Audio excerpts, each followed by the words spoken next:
Questions? The member from Toronto Danforth. Thank you, Speaker. Speaker, my question to the Associate Minister of Municipal Affairs and Housing. This government has made it very clear that the United States is no longer a reliable partner. It's made it very clear that their actions are unpredictable, and certainly their word can't be trusted. And yet, yesterday, the Premier, in question period, made it clear he still believed in the idea of an AMCAN fortress, of America and Canada together against the world. How does he square the fact that you can't depend on that country anymore with the idea that we're supposed to be close partners with them against the rest of the world? Thank you very much, Speaker, and appreciate the question. Of course, we have an incredible history together between those two countries, and I don't think it's irrational at all. In fact, it's laudable to want to continue a relationship and build a future together. But at the same time, we need to take steps based on what we're seeing today. And so, that's why this bill is so important, because there is variability and unpredictability in what is happening south of the border. It's never been a better time to take the steps internally that we can do to strengthen the relationships between provinces, strengthen the opportunities for businesses and the communities and the families that we talked about, strengthen the opportunities for labour mobility. We've heard, I think, multiple examples from members in our caucus about people that want to come to this province and want to have an opportunity to work here. And we're going to provide that. We're going to provide a future for Ontario to continue to grow no matter what. Questions? The member from Toronto St. Paul's. Thank you, Speaker. And this is for the member from Windsor-Tecumseh. Bill 2 gives the government the power to decide which provinces be recognized for trade and credentialing without needing to go through the legislature.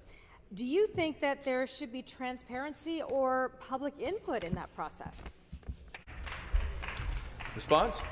Thank you, Speaker. And currently, professions are self-regulated, and ultimately there are the membership decides on licensing matters. So it's not something unfamiliar to our regulated professions that it not be headed to the legislature when we have that recognition. What we do and did do previously in previous legislation is, for example, I'm trying to remember the exact term I want to use, but we were able to find the Canadian experience requirement, for example, when that was brought in, that was done in a relationship with the self-regulated professions.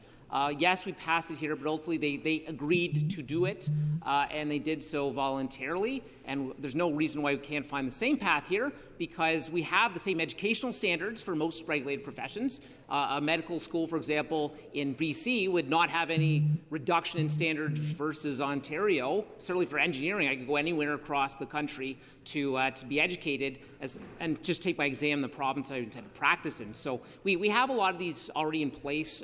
The standards are the same, and I really don't foresee any issues there. Questions? The member from Richmond Hill. Thank you very much, Mr. Speaker. I'm so happy that I have this chance to speak up now. It's my first time in speaking up in this 44th session. I want to say thank you to my colleagues for sharing your insights. I do have a question, and I would hope that both of you can share your thoughts on it.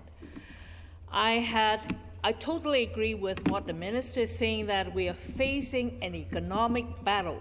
We're hearing it, that it is a battle that we're facing. And then I also see that in the 15 years of the Liberal government, we have halted a lot of economic growth. And yet I also hear from the members opposite saying that we need to stop and take time, analyze before we take any actions. But I want to hear from both members, seeing why is it so important for us to move forward with this ambitious legislation in order to tackle the inter-provincial trade barriers now. Thank you. Response? Well, thank you very much, and again, congratulations to the member for returning to this chamber, and I'm honoured to receive your question through the Speaker. Speaker, I would say, it's time for bold action. We can sit around and talk about and ruminate on things all day long, but as we've heard again many times in this chamber today, What is working and functioning well in one province should be transferable to this province, especially in terms of skill and labor, and you can apply that to products as well, many products. So, there's an opportunity before us, and sometimes it takes a change in circumstance to bring that opportunity into a little better focus and a little better clarity, and realize that you just need to reach out and grab that opportunity and run with it as quickly as possible. And that's what we're doing for the people of Ontario, the communities of Ontario, the families and workers of Ontario. Question? The member from Oshawa.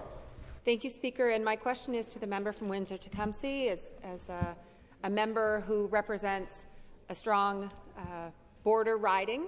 I'm sure would be interested in this issue that has been raised, and I know my colleague from Humber River Black Creek raised it, about the recent transition from MTO to Service Ontario of the International Registration Plan. So about plates and licensing, and for the trucks that are needing to move across borders, whether internationally or interprovincially. And since this recent transition, it's been a mess. We have raised it, the delays and inefficiencies. So I've got a constituent, we are all starting to hear it from people in the trucking business. I guess my question, without getting in the weeds, is when this government hears specific examples of problems that require solutions, when we reach across and are seeking help, where are we supposed to send that? Because so far we haven't seen that kind of leadership. Response? Thank you, Speaker. I want to thank the member from Oshawa for her question. And hopefully, there's always opportunity to do much better. I know there's already initiative with Service Ontario to streamline those services that have been referred to for the international licensing. So stay tuned. Work in progress, and this is something that we're working hard to resolve. Member from Don Valley East.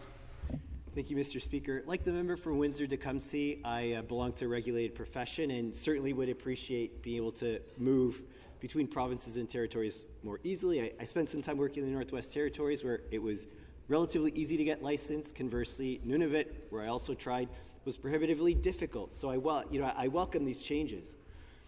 As we see in Ontario, morale and burnout amongst healthcare workers are at an all-time low. So as we work towards implementing these changes, how do we ensure that these changes do not actually lead to a net loss of healthcare workers in Ontario in comparison to the gain that we actually hope that it will deliver?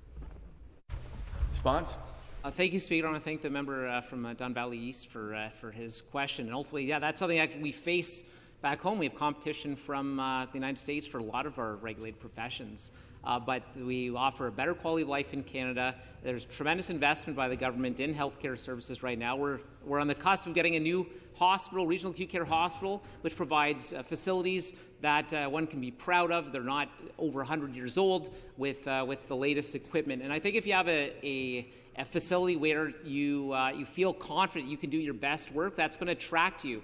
And so the investments that the province is making in facilities all across Ontario is going to help on the hospital side. Obviously, there's far more healthcare practice beyond what's in the hospital, but the expansion of capacity gives those opportunities to make a living in Ontario.